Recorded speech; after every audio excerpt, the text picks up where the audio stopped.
अस्सलाम वालेकुम। मैं डॉक्टर माविशेख शेख ओमेगा क्लिनिक से आप सबको खुश आमदीद। आज जिस लिए टॉपिक की इंफॉर्मेशन के साथ आए हैं वो एक होम्योपैथी की बहुत ही अच्छी रेमेडी है जिसकी इंफॉर्मेशन इस वीडियो में आपको मिलेगी।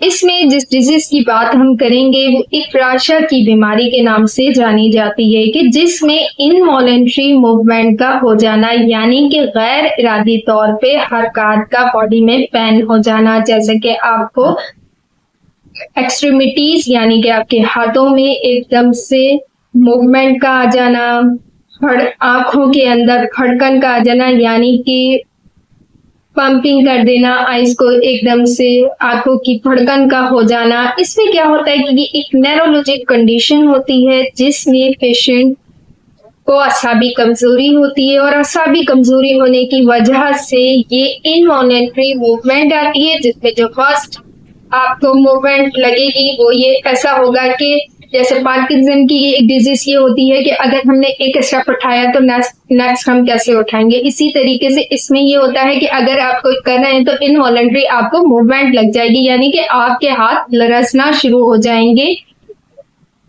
हिलना शुरू हो जाएंगे। जैसे कि अगर हम कभी देखते हैं कि अगर किसी को एपिलेप्सी होती है तो उसकी कंडीशन क्या होती है, अगर किसी को फालिज का अटैक होता है तो पैरालाइज्ड जो कंडीशन होती है उसमें क्या डिजीज होती है।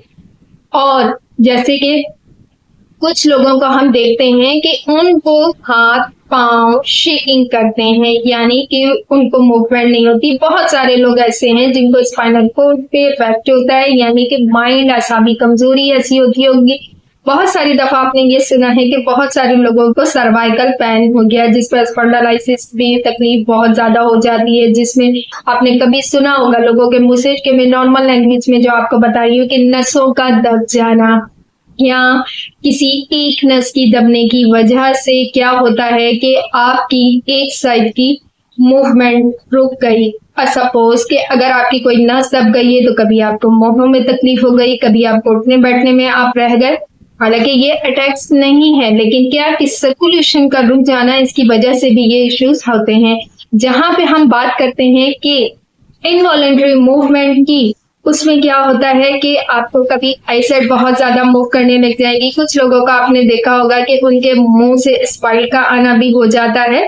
तो ये न्यूरोलॉजिक की ऐसी कंडीशन है जिसमें इनवॉलेंट्री मूवमेंट होगी यानी कि फेस की बार बार हिलना झुलना ऐसा भी हो सकता है। कुछ लोगों को आपने देखा होगा एक आइज उनकी ठीक होती है लेकिन सेकंड आइज में ऐसा होता है कि मूवमेंट होके बार बार खुल रही है और बंद हो रही है।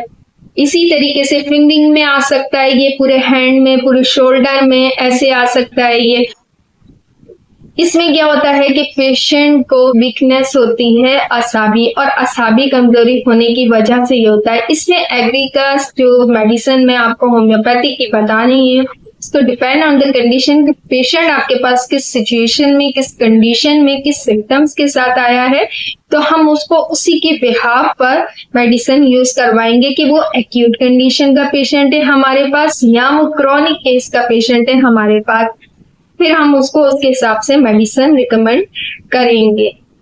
इसमें हम बात करते हैं कि इसका जीआईटी वगैरह भी थोड़ा डिस्टर्ब वगैरह होता है। जाहिर सी बात है अगर किसी को असाबी कमजोरी हो रही है तो फिर उसका स्टमक भी डिस्टर्ब होगा, उसको मोरों में भी तकलीफ हो सकती है, उसको बैकबोन में भी बहुत तकलीफ हो सकती है, उसको एक्सट्रीमिटीज में भी पेन हो सकता है, इसकी दर्द की शिद्दत भी ज्यादा होती है।